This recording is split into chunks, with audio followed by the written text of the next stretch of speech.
दोस्तों, नवरात्र का महीना आ रहा है और माँ दुर्गा की पंडाल चारों ओर बन रहे हैं। लोग भक्ति में अपने आप को समर्पित कर रहे हैं और दुर्गा माँ की पूजा के लिए तैयारी में जुट चुके हैं। इसी सब को देखते हुए भोजपुरी इंडस्ट्री भी माँ दुर्गा को लेकर एक बेहद ही खूबसूरत भक्ति फिल्म लेकर आई है, जिसका नाम है नौ देवी नौ दुर्गा। जी हाँ दोस्त, नौ देवी नौ दुर्गा फिल्म कब तक सिनेमाघरों में रिलीज होने वाली है और इस फिल्म के लीड रोल में कौन कौन से कलाकार दिखाई देने वाले हैं, सब कुछ बताऊंगा इस वीडियो में।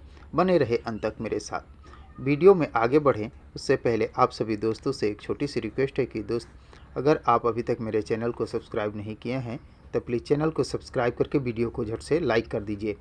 दोस्तों, आपको बता दें, नौ देवी नौ दुर्गा फिल्म के लीड रोल में रिंकू घोष, आस्था सिंह, रितेश उपाध्याय, देव सिंह, सोनिया मिश्रा, शारदा नवल सहित भोजपुरी इंडस्ट्री की कई बेहतर कलाकार दिखाई देने वाले हैं।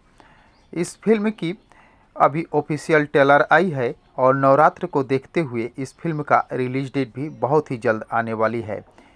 आपको बता दें, इस फिल्म की रिलीज डेट 26 सितंबर को रखी गई है, क्योंकि 26 सितंबर से दुर्गा पूजा स्टार्ट होने वाली है और दुर्गा पूजा के अवसर पर लोग बाहर घर से जाएंगे दुर्गा माँ के दर्शन करने के लिए और इस फिल्म का भी आनंद उठाएंगे। तो दोस्तों, इन्हीं उद्देश्यों को लेकर इस फिल्म को रिलीज़ किया जा रहा है 26 सितंबर को। तो दोस्तों, इस फिल्म को देखने के लिए आप सभी दोस्त कितने एक्साइटेड हैं, कमेंट बॉक्स में मुझे ज़रूर बताने की कोशिश कीजिएगा। और अगर ये वीडियो आप लोगों को पसंद आया हो तो प्लीज़ चैनल को सब्सक्राइब कर वीडियो को लाइक करना न भूलिएगा। मिलते हैं इसी प्रकार के और एक मज़ेदार वीडियो में, तब तक के लिए थैंक यू, धन्यवाद, जय।